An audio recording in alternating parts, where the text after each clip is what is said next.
মৃত্যুর রহস্য, আত্মগোপন, সেই পরিস্থিতিতে দ্বিতীয় মহাযুদ্ধে অক্ষশক্তির পতন, জাপানের আত্মসমর্পণ, মার্কিন যুক্তরাষ্ট্রের নেতৃত্বে মার্কিন যুক্তরাষ্ট্র পরমাণু বোমা জাপানের নাগাসাকি হিরোশিমাতে বর্ষণ করলে জাপানের পরাজয় ঘটে। সেই সঙ্গে সঙ্গে ইতালি, জার্মানি আত্মসমর্পণ করতে বাধ্য হয়। আর এই পক্ষই নিয়েছিলেন সুভাষচন্দ্র বসু দেশের স্বাধীনতার জন্য। সেই কারণে সুভাষকে ফ্যাসিবাদী, ভারতের সমকালীন কমিউনিস্ট পার্টি অফ ইন্ডিয়া, সমকালীন জাতীয় কংগ্রেস সুভাষকে ফ্যাসিবাদী, নাৎসিবাদী বলে গালিগালাজ করেছিলেন, সুভাষকে দেশের শত্রু বলে চিহ্নিত করেছিলেন। সেই সুভাষের শত্রু ছিল ব্রিটিশ সাম্রাজ্যবাদী শক্তি। ব্রিটিশ উপনিবেশিক সাম্রাজ্যবাদী শক্তির কাছে স্বাধীনতার সময়ে কংগ্রেস শত্রু ছিল না, মুসলিম লীগ শত্রু ছিল না। সেই কারণে ক্ষমতা হস্তান্তর হয়েছে শান্তিপূর্ণভাবে। ক্ষমতা হস্তান্তর হয়েছে ব্রিটিশ পার্লামেন্টে তৈরি ভারতের স্বাধীনতা আইন অনুযায়ী। পৃথিবীতে এমন নজির নাই, এটা নজিরবিহীন ঘটনা যে শাসক শ্রেণী, বিদেশি শাসক শ্রেণী ভারত মাতাকে 190 বছর ধরে ভারত মাতার সন্তানকে, জনগণকে শাসনের নামে অত্যাচার করেছে, নিপীড়ন করেছে, শাসনের নামে হত্যা করেছে।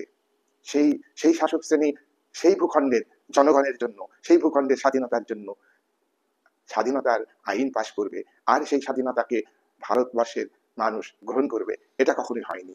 ভারতবর্ষের সমকালীন নেতৃস্থানীয় ব্যক্তি ভারতের জনগণকে বিভ্রান্ত করে, ভারতের জনমতকে যাচাই না করে আন্ডারস্ট্যান্ডিং এর মাধ্যমে কায়েমি স্বার্থে ব্রিটিশ উপনিবেশিক শোষক শ্রেণী যেখানে ক্ষমতায় ছিল 190 বছর ধরে ভারতবর্ষের মানুষকে শোষণ অত্যাচার করেছে, সেই জায়গাটা দখল নেওয়ার জন্য ভারতের ক্যাপিটালিস্ট, ভারতের সামন্ত শক্তি, জমিদার জোত্তারের পরিবারের কায়েমি স্বার্থকে বজায় রাখার জন্য ব্রিটিশ ভারতবর্ষে ব্রিটিশ শাসনকে জমিদাররা, তালুকদাররা, ইজারাদাররা বিভিন্নভাবে সহযোগিতা করেছে, শিল্পপতিরা সহযোগিতা করেছে। তাদের কায়েমি স্বার্থে যখন আঘাত হয়েছে তখনই তারা বিভিন্ন আন্দোলনে যোগ দিয়েছে, এর বেশি কিছু নয়। যাই হোক, এই প্রেক্ষাপটে আমরা সুভাষ বসুর সম্পর্কে বলবো যে তার ইতিহাসকে চাপা রাখা হয়েছে। সুভাষের আত্মত্যাগ, সুভাষের দেশের জন্য ত্যাগ, তার সাহসিকতা, তার লড়াইয়ের কৌশল, তার আদর্শ যে অমরত্ব অর্জন করেছে, সে কথাটা ভারতবর্ষের মানুষের কাছে ভারত সরকার আর্টিফিশিয়ালি ধামাচাপা দিয়ে রাখতে চাই। এই প্রেক্ষাপটে আজকে আমার ভিডিও।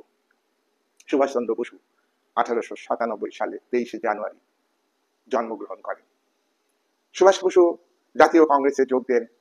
তার পাশাপাশি পণ্ডিত জওহরলাল নেহরু তিনিও জাতীয় কংগ্রেসে যোগ দেন।